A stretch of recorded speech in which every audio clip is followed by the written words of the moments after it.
신용대출이 급증하면서 금융당국도 대책 마련에 들어갔는데요. 다만 이 무분별한 신용대출을 관리할 필요성은 크지만 그러면서 정말 필요해서 빌리는 생계형 대출을 막아서는 안 된다. 이런 과제도 있는 상황입니다. 어떻게 두 마리 토끼 다 잡을 수 있을지를 이 관련 내용 조영무 LG경제연구원 연구위원 연결해서 알아보겠습니다. 위원님 나와 계시죠?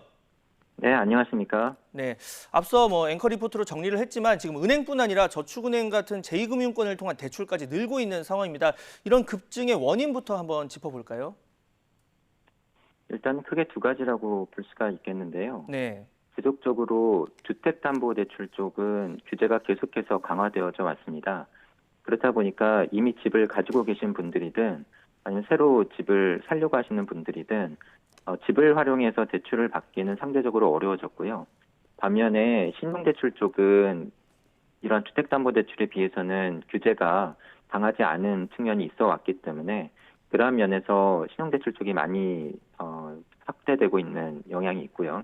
네, 또 한 가지는 금리 측면인데 신용도가 어느 정도 되시는 분들이라고 한다면 과거에는 신용대출의 대출 금리가 주택담보대출 금리보다도 상당히 높았지만 요즘에는 신용대출을 받을 때 대출 금리가 주택담보대출과 거의 비슷하거나 또는 일부 상품 같은 경우에 신용도가 높으시다라고 한다면 도리어 더 낮은 금리로 돈을 빌리시는 경우도 있습니다. 그렇다 보니까 역시 신용대출이 늘어나는 측면이 있고요. 또 다른 한 측면이라고 한다면 투자입니다.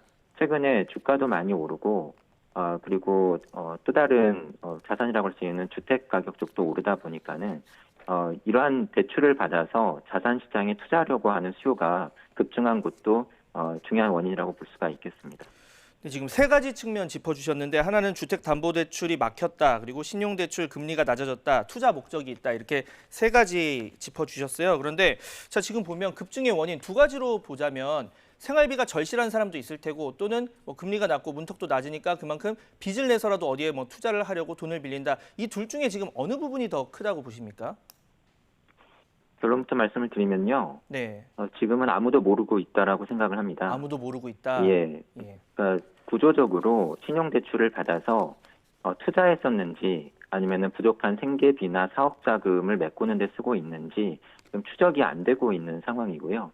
그렇다 보니까 최근 이러한 신용대출 급증세가 이슈가 되고 있을 때 금융감독당국에서 지금 상황을 파악하고 있다. 그래서 금융기관 담당자들 불러 모아서 회의도 하고 그리고 저 같은 연구자들도 어떤 대책을 내놓기 전에 현황 파악이 먼저다라고 말씀드리고 있는 것도 사실은 신용대출을 통해서 풀린 돈들이 어떤 용도로 어디로 흘러가서 어디에 쓰이고 있는가를 지금 정확하게 파악을 못하고 있기 때문이라고 볼 수 있습니다. 네. 더 자세한 내용은 조금 이따 대책 부분에서 한 번 더 짚어보고 자 신용대출의 위험성에 대해서 한번 얘기를 해보겠습니다. 이 신용대출이 제가 아까 얘기했던 것처럼 담보 없이 대출을 받는 거고 그렇다 보니까 만약에 갚지 못하더라도 이 나중에 회수를 하는 데 있어서 위험성이 클 수밖에 없고 그러다 보면 은행의 건전성에 이제 문제가 생길 수도 있는데 지금 이렇게 신용대출이 많아진 것 우리 경제에 지금 위험한 시그널이 있는 겁니까? 아니면 아직은 그렇게까지 우려할 필요는 없고 관리하면 된다 이 수준입니까? 일단 자산 가격 급등에 영향을 주고 있는 것은 분명해 보이고요. 예, 예. 이렇게 급등했던 자산 가격이 급격하게 조정된다라고 한다면은 금융시장을 중심으로 충격이 있겠지만 주가가 급락하거나 주택 가격이 급락하는 조짐이 아직까지는 없으니까 그런 면에서 보면은 자산 시장과 관련된 부작용은 급등은 우려를 살만하지만 급락으로 인해서 부작용이 생겼다라고 보기는 어려운 상황이고요. 말씀하신 것처럼 담보 없이 나가는 대출이다 보니까 그러한 대출이 부실화되었을 때 돈을 빌려줬던 금융기관들이 제대로 돈을 회수하지 못하는 상황, 그로 인해서 금융기관들이 부실화되거나 어려워지면서 금융시장의 시스템 리스크로 발전할 리스크에 대해서도 저희가 걱정을 할 필요가 있겠지만 과거에 비해서 금융기관들이 자본 건전성이 많이 높아졌고 그리고 지금 파악된 바로는 5대 시중은행 같은 경우에 신용대출의 규모가 124조 원을 조금 넘는 125조 원에 가까운 정도이기 때문에 네. 그러한 면에서는 가계부채에서 대부분을 차지한다라고 보기는 어렵습니다. 그렇다 보니까 급증세는 우려할 만하지만 아직까지는 그 부작용이 가시화되고 있지 않은 상황이다라고 볼 수 있겠습니다. 그러니까 급증세를 우려할 만하지만 아직 가시적인 문제까지는 발생하고 있지 않다 이렇게 얘기를 해주셨고 자, 지금 정부가 그래서 신용대출 급증세를 막기 위해서 칼을 빼들 준비를 하고 있습니다. 뭐 시장에서 다양한 전망이 나오고 있는데 어떤 형태의 규제로 지금 시장에선 전망이 되고 있습니까? 저 개인적으로는 전망이 아니고요. 예, 이미 어느 정도 조치가 실행되고 있다고 생각을 실행되고 합니다. 있다. 예, 예. 왜냐하면 아마 지금이라도 가서 뭐 카카오뱅크이건 앞서 말씀드렸던 5대 시중은행이건 예, 신용대출을 받겠다라고 가시면은 지난달이나 지지난달에 비해서 대출을 받을 수 있는 한도가 많이 줄어드셨거나 아니면 대출이 거절될 가능성이 높습니다. 네, 이미 이것이 언론에서 오늘 저희가 이야기하고 있는 것처럼 이슈가 되고 있고 금융감독당국이 조치에 나설 움직임을 보이고 있고 어떻게 보면 금융기관들이 여기에 대해서 선제적으로 움직이기 시작했기 때문에 지난달에 사실은 신용대출이 5대 시중은행 같은 경우에 사상 최대 규모로 증가를 했거든요. 4조 원 넘는 정도의 규모가 한 달 동안에 풀렸었는데 앞으로는 분명히 그러한 급증세는 꺾일 것이고 대출을 받기는 생각보다는 더 어려워졌고 저희가 도리어 걱정해야 되는 것은 지난달, 지난달처럼 신용대출이 급증하는 것을 걱정하는 것이 아니라 만약에 신용대출에 대해서 과도하게 심한 대출 규제가 나타났었을 때 네. 그것이 돈을 빌려서 뭐 투자를 하거나 무리하게 투기를 하거나 이런 용도로 쓰이는 것이 아니라 반드시 필요한 생활자금이나 사업자금으로 쓰시던 분들이 갑자기 돈을 못 빌리게 되면서 생길 수 있는 부작용에 대해서 도리어 더 걱정을 해야 되는 것이 아닌가 하고 개인적으로는 생각을 합니다. 네.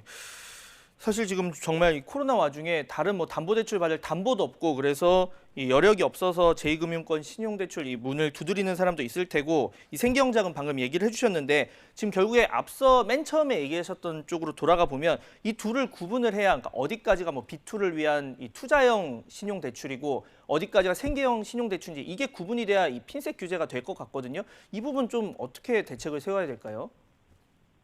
그렇습니다. 앞서도 말씀을 드렸지만 현황 파악이 먼저여야 되겠죠. 예, 제대로 된 진단이 있어야 제대로 된 처방이 나올 수 있는 것처럼 단순히 그냥 돈이 얼마 풀렸다가 아니라 그 돈을 누가, 왜, 어떻게 빌려서 어디다가 쓰고 있는가. 그래서 그로 인해서 생기는 문제가 무엇인가를 먼저 파악한 후에 거기에 맞는 대책이 나오는 것이 적절하다고 생각을 하고 있고요. 단순히 너무 많이 늘었다, 빠르게 늘고 있다, 그로 인해서 이러이러한 부분이 걱정이 된다라는 것만으로 대출을 한꺼번에 잰다라고 한다면은 어쩌면은 닥치지 않을 리스크에 대비하기 위해서 당장 생길 수 있는 리스크를 키우는 결과가 될 수도 있다라고 하는 점을 저는 기억할 필요가 있다고 생각을 합니다. 네, 하나만 더 여쭤볼게요. 지금 현황 파악이 우선이라고 얘기를 해주셨는데 지금 뭐 금융당국도 현황을 파악할 방법을 모색하고 있고 찾고 있다. 뭐 핀셋 규제 위해서 준비를 하고 있다라고 하는데 이 현황 파악이 제가 뭐 전문가가 아닌 입장에서 들어도 좀 쉽지 않을 것 같은데 구체적인 방법이 있는 겁니까? 어떻습니까?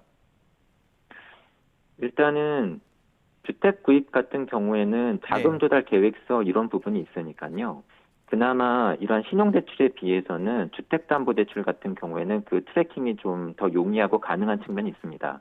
결국은 신용대출 같은 경우에도 어떠한 방식으로 이러한 돈의 용처를 파악할 것인가에 대해서는 과거에 저희가 하지 않았던 주택 구입의 자금 조달 계획서 같은 것을 장치를 만들어서 파악을 하게 된 것처럼 그러한 식의 필요하다라고 한다면은 그러한 식의 장치를 어떻게 만들 것인가를 고민할 필요가 있겠고요. 네. 그러한 장치가 시스템이 구분이 된다라고 한다면은 이렇게 신용대출이 급증할 때 어떤 문제가 생길 수 있는가를 저희가 보다 더 정확하게 파악할 수가 있겠죠. 네. 자, 지금까지 신용대출 급증 관련해서 이 조영무 LG경제연구원 연구위원 연결해서 자세한 내용 알아봤습니다. 위원님 오늘 말씀 감사합니다. 네, 감사합니다.